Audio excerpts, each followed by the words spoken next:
6টা আর আমি হেঁটে চলে এসেছি সকালবেলা ঘুম থেকে উঠে উঠোনটা ঝাড় দিয়ে। রান্নাঘরটা তো এমনিতে মোছাই থাকে, এমনি জাস্ট একটু মুছে চলে গেছিলাম হাঁটতে। আর এই দেখো হেঁটে চলে এসেছি। এখন প্রচণ্ড ঘেমে গেছে আর বাইরে খুব পরিমাণে মেঘ করেছে দেখে গরমটা একটু কম লাগছে, কালকের মতো এত নেই। তো চলো হাঁটাহাঁটি কমপ্লিট, এখন 6টা বাজে। এখান থেকে আমি আমার ব্লগটা শুরু করছি। চলো ব্লগটা কিন্তু একটু স্কিপ করো না বন্ধুরা, আমি মানে আমার তোমাদের হেল্পের খুব প্রয়োজন, তোমাদের সাপোর্টের ভীষণ প্রয়োজন। তো চলো ভিডিওটা দেখতে থাকো আর একটু স্কিপ না করে দেখতে থাকো।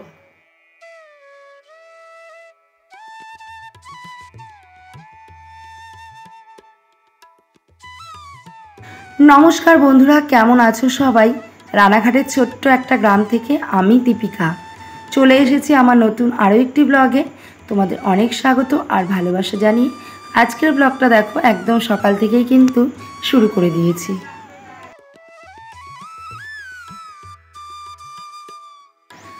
সকালে ঘুম থেকে উঠে চলে গেছিলাম মর্নিং ওয়াকে।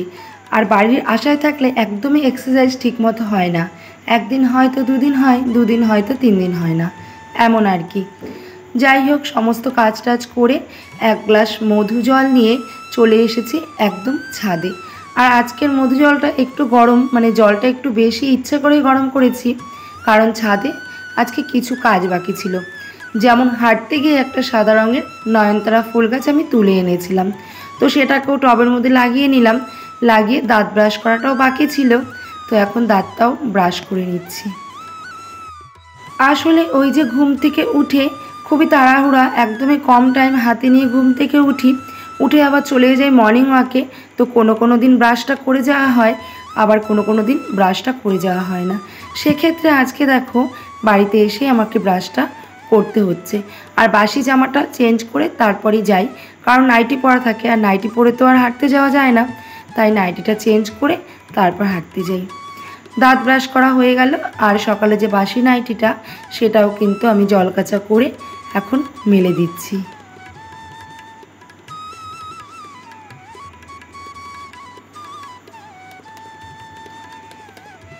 টুকটাক কাজকর্ম সেরে তারপর এখন মধু জলটা খেয়ে নেব। বললাম না আজকে জলটা একটু বেশি করে গরম করে নিয়েছিলাম। আর এখন দেখো একদম ঠিকঠাক একটা পজিশানে চলে এসেছে জলটা, মানে খাওয়ার মতো অবস্থায় চলে এসেছে। তো এখন আমি মধু জলটা খেয়ে নেব। আর যেহেতু এখন সকাল সকাল ঘুম থেকে ওঠা হচ্ছে, তো সকাল সকাল না কাজকর্মগুলো সবই সারা হয়ে যাচ্ছে। আর সকাল সকাল ঘুম থেকে উঠে আমি দেখছি অনেক কাজই বেশ তাড়াতাড়ি হয়ে যাচ্ছে। তো সকাল সকাল ঘুমের থেকে উঠে আমার একটু না অনেকটাই লাভ হচ্ছে। সকালে প্রকৃতি দেখে মধু জল খেয়ে ছাদের থেকে নেমে চলে আসলাম। আর এখন আমার একটু বিশেষ অসুবিধার জন্য 2 দিন ধরে এক্সারসাইজ করছি না বাড়িতে। প্রবলেমটা সলভ হয়ে গেলে আবার এক্সারসাইজ শুরু করে দেব। যাই হোক সবার জন্য গ্রিন টি করে নিয়েছি। আর এখন আমাদের ফ্যামিলিতে সবারই অভ্যেস হয়ে গেছে গ্রিন টি খাওয়ার, অন্তত সকালবেলাটা। আর তোমাদের দাদা ভাই শাশুড়ি মা ওরা বিকেলে হয়তো একটু মিষ্টি চা খায়, কিন্তু সকালে সকলের অভ্যাস হয়ে গেছে গ্রিন টি খাওয়া। সবাইকে গ্রিন টি দিয়ে আর আমিও 1 কাপ নিয়ে বসে পড়লাম।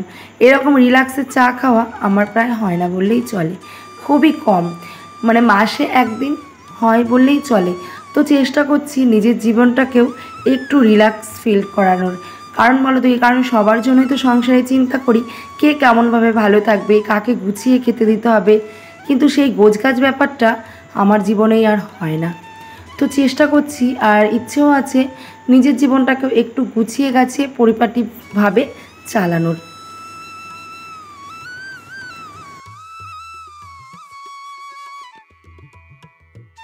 চাটা খেয়ে চলে এসেছি উনুন পাড়ে ভাত বসাতে। এই যা উনুন পাড়ে ভাত বসাতে এসে দেখি কাঠের টুকরোগুলোই শেষ হয়ে গেছে। আসলে আমি জানতাম যে আমার কাঠের টুকরোগুলো শেষ হয়ে গেছে, কারণ যখন কালকে আমি ভাত রান্না করেছিলাম তখনই শেষ হয়ে গেছিলো, কিন্তু আর মনেই ছিল না যে আমার কাঠের টুকরোগুলো শেষ হয়ে গেছে। এখন ভাত বসাতে এসেছি, এসে দেখি নেই। আবার ছোট ছোট বাঁশের টুকরোগুলোকে আমি ছোট ছোট করে কেটে সেগুলো দিয়ে আবার রান্না বসিয়েছি। আসলে আমি টুকরো টুকরো করে যা কাট রাখি 5-6 দিন অনায়াসেই চলে যায়। আর তাছাড়া তো থাকেই আমাদের সুতো ঘোরানোর কোণ, ওগুলো দিয়ে আর ছোট ছোট কয়েকটা কাঠের টুকরো দিয়ে আমার ভাতটা কিন্তু আরামেই হয়ে যায়। আর এদিকে দেখো গ্যাসে বসিয়ে দিয়েছিলাম একটু ডাল।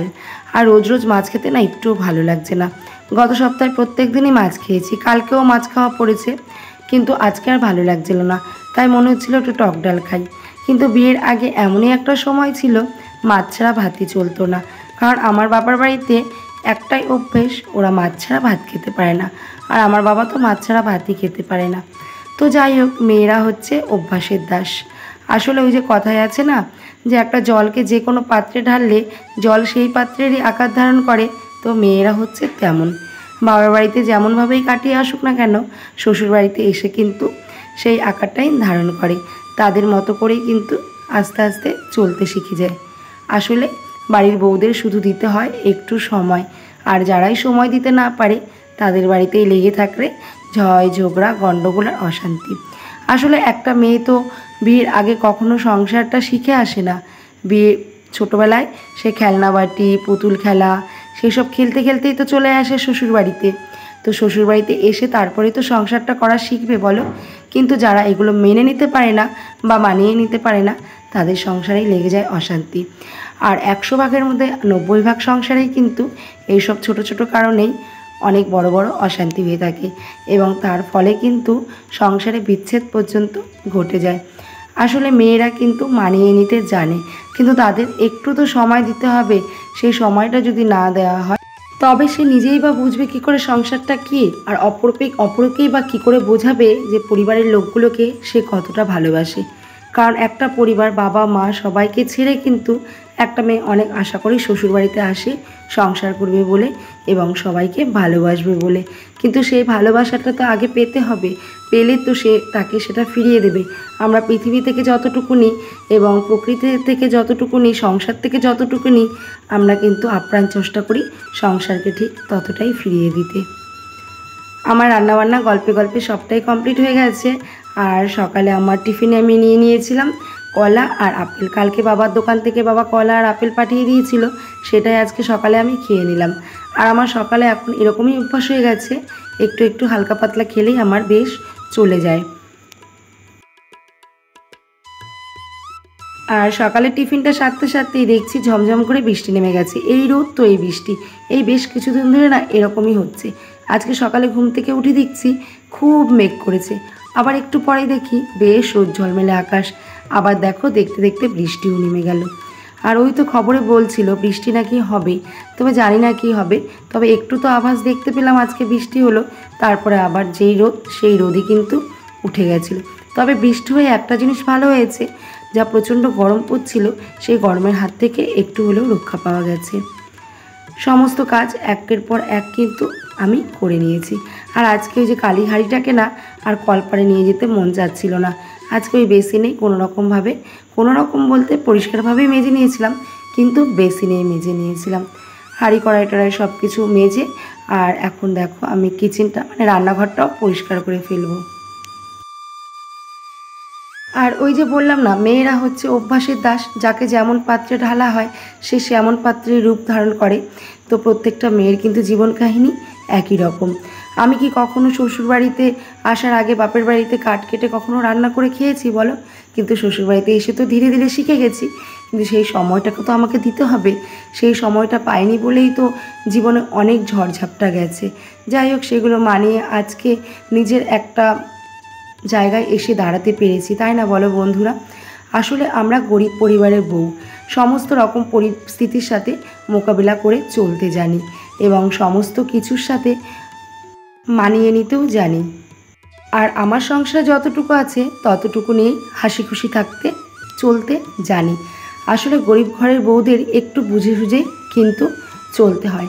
আমাদের গরিবের সংসার মানে অনেক দুঃখ কষ্ট অভাবের মধ্যে দিয়ে যেতে হয়, তবুও সমস্ত কিছুকে ছাপিয়ে হাসি মুখটা নিয়ে থাকতে ভালোবাসি।